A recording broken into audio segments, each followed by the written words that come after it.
নমস্কার বন্ধুরা, আজ আমি চলে এসেছি আরেকটা রেসিপি নিয়ে। আজকে আমি বানাবো দুধ সেমাই। সেজন্য এই বাটিতে সেমাই নিয়ে নিয়েছি, সেমাই বা সিমুই যেটাই আপনারা বলেন না কেন। আর এখানে নিয়ে নিয়েছি কিছু কাজু কিশমিশ। কড়াইতে দিয়ে দিয়েছি 1 চামচ ঘি। ঘিটা গরম হোক, আর দিকে আমি দুধটাকে ঘন করে জাল দিয়ে নিয়েছি।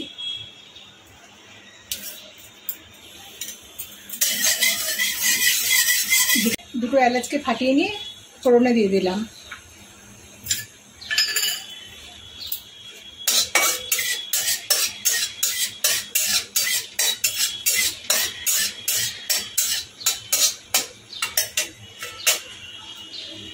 এবার কাজু কিশমিশগুলো এর মধ্যে দিয়ে দিলাম।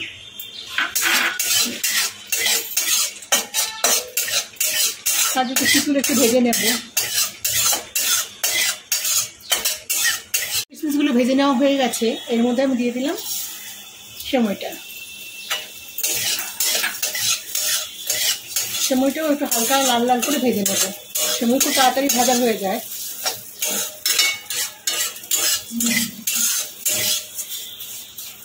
সেমাইটা লাল লাল হয়ে গেছে, একদম লাল লাল করে ভেজে নেওয়া হয়ে গেছে এটা। এবার আমি এর মধ্যে দিয়ে দেবো দুধটা। দুধটা আমি এমনি ঘন করে জাল দিয়ে রেখেছি।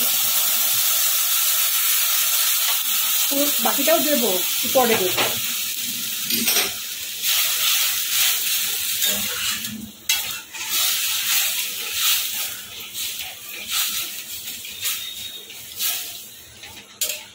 এটাকে একটু ফুটতে দেবো। দুধটা ভালো মতো ফুটতে শুরু করে দিয়েছে। এবার আমি এর মধ্যে 1 প্যাকেট গুঁড়ো দুধ দিয়ে দিলাম। গুঁড়ো দুধটা দিলে পরে না টেস্টটা খুব ভালো হবে। আর গুঁড়ো দুধটা যাতে দলা পাকিয়ে না যায়, তাই আমি এটাকে ঘেটে নেবো ভালো করে। আমি এর মধ্যে এবার চিনিটাকে অ্যাড করব। চিনিটা স্বাদ অনুসারে, কেউ বেশি মিষ্টি খায়, কেউ কম মিষ্টি খায়। বাকি দুধটা এর মধ্যে ঢেলে দেবো।